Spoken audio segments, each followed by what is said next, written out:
Si Jesus mingingon, ako mao ang Mesiyas. Juan Kapitulo 4 versikulo 26. Mesiyas, unsa may but pasabot og Mesiyas? Laing pong sa Mesiyas is manluluwas, Savior, Kristo, di ba? Manluluwas gihapon na. Ang ngalan nga Jesus mismo, ang meaning di ana usa ka manluluwas. So si Jesus atong manluluwas.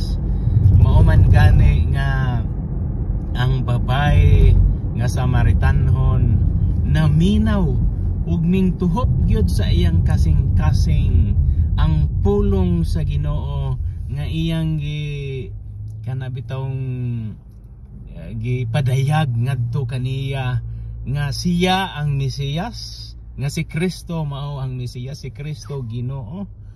Iya po nang gisabuag, iyang gipaambit ng maong kamatuoran ngadto sa iyang mga silingan, iyang mga kaila ug mingtuo pod silang tanan.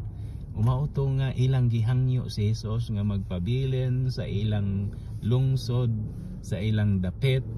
Og si Jesus ning puyo didto, ning pabilin og duha ka tuig duha ka adlaw sa wala pa siya ming padayon sa lain na pong lugar diha sa iyang pagpangalagad.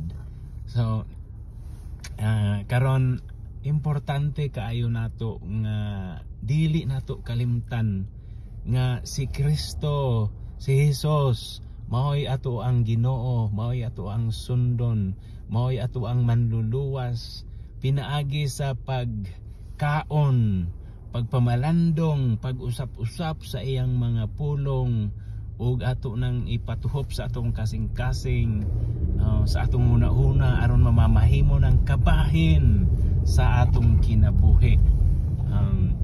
Dili na kita mo nagpuyo dinhi sa atong kinabuhi, kung dili si Kristo na ang nagpuyo diha sa ato ang kinabuhi.